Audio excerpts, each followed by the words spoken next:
My name is Mung, and I have the distinct honor to be the one to introduce the amazing award winner that actually is a whole country. And it's government, it's private sector, it's people. And Sweden, as many of you know, first of all, is an amazing, beautiful country. It's an allied country, a partner, and a trusted friend, like-minded to the United States of America. And second, as some of you may know, that Sweden's innovation efficiency doubles that number for EU as a whole. And after Sweden's entry of NATO, Sweden's defense industry in particular has become a trusted bridge across the pond. And I've been there many times. I've always been amazed that on a per capita basis, perhaps there is no other country as innovative, entrepreneurial, and technologically creative per capita-wise than Sweden. And third, indeed, Swedish companies have been working with American companies and creating jobs in America. And I'll give you one example that's near and dear to my heart at Purdue, West Lafayette, Indiana, right outside of Purdue's University Airport, which was founded in 1930 as America's first university airport, the very airport where Amelia Earhart taught flying from 1935 to 37. Well, right next to it, over the past several years, there's been a factory there. Speaking of reindustrialization, a manufacturing site for the fuselage that is operated by Saab as a subcontract to Boeing, making the brand new T-7A trainer jet for the United States Air Force. And in fact, 3 weeks ago, they shipped in a beautiful ceremony the very first such fuselage with many more hundreds to come. And I said, you got to tear down this wall. Which wall? Well, this is the wall defining where your factory stops today, because you're going to need more. You need more space. You need more capacity. And we work on innovation together. And the other side of the airport, the same airport, is the Ericsson-Saab collaboration of using private 5G network in the trusted technology space to modernize airport traffic control.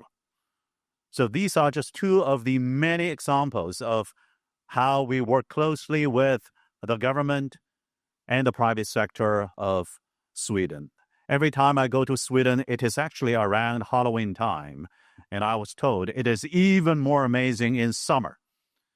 I look forward to that summer in Stockholm, but in the meantime here in November in Washington, D.C., on behalf of KITDP and Purdue University, I am delighted and honored to present this award to the country of Sweden. And a few words from the Deputy Prime Minister before the Ambassador is going to be here to receive the award.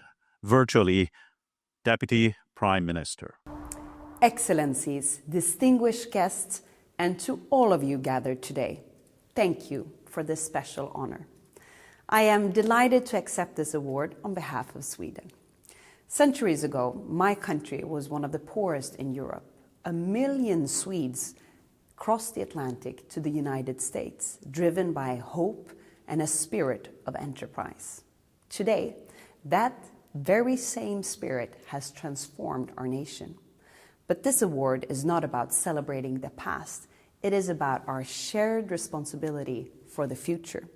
It is about ensuring that technology serves freedom, built on a foundation of democratic values, trust, security, and integrity. So, I accept this award on behalf of our engineers forging the green industrial transition, for our entrepreneurs building the global tech companies of tomorrow, and for all the innovators who embed our joint ideals into the technology they create. You can call us, and you call us, an innovation powerhouse. And as I've learned from my dear American friends, if it's facts, it's not bragging. Sweden continues to be ranked among the most innovative countries in the world, but we know that the best is yet to come, and we want to build that future together with you. Because Sweden and the United States share that fundamental conviction that technology must serve freedom, not control it.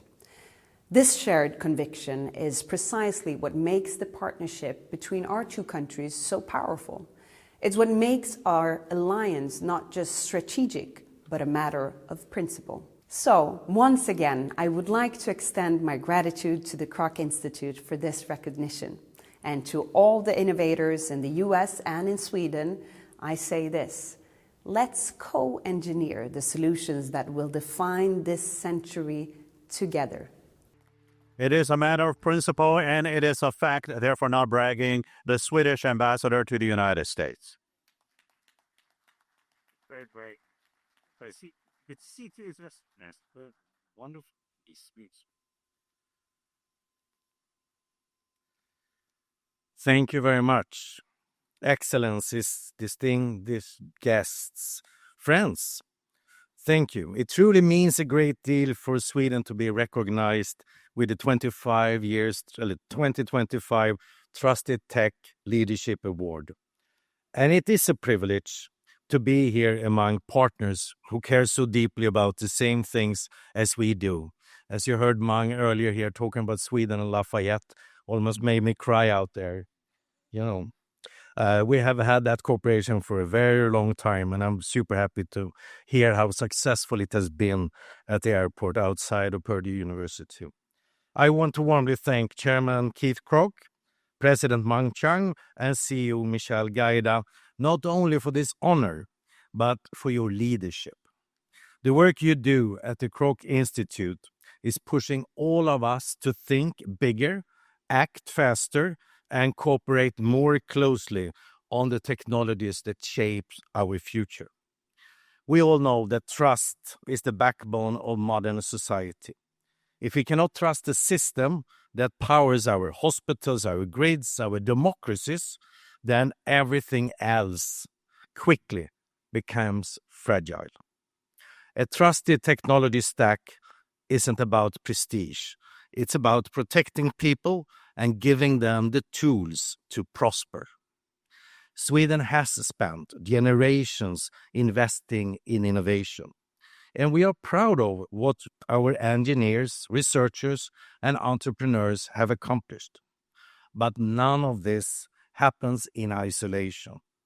Sweden's strengths come from openness, from working with others, learning from others, and building together.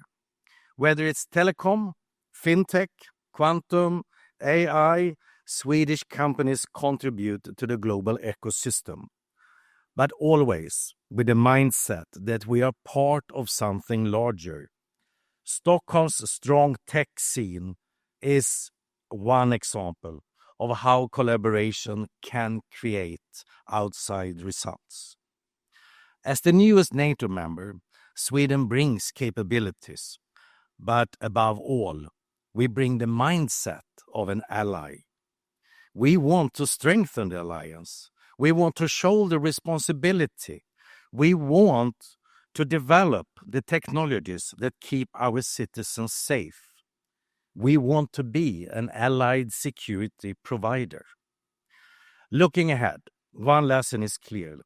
Leadership in trusted technology must be shared. No country, no matter how innovative, can stay ahead alone. Our strengths come from the transatlantic community and from the trust we place in one another. Sweden will continue to work closely with the United States, our allies, and our trusted partners to out-innovate, out-partner, and out-build, not only to stay competitive, but to ensure that freedom, openness, and democratic values remain the foundation of the digital world. Thank you very much.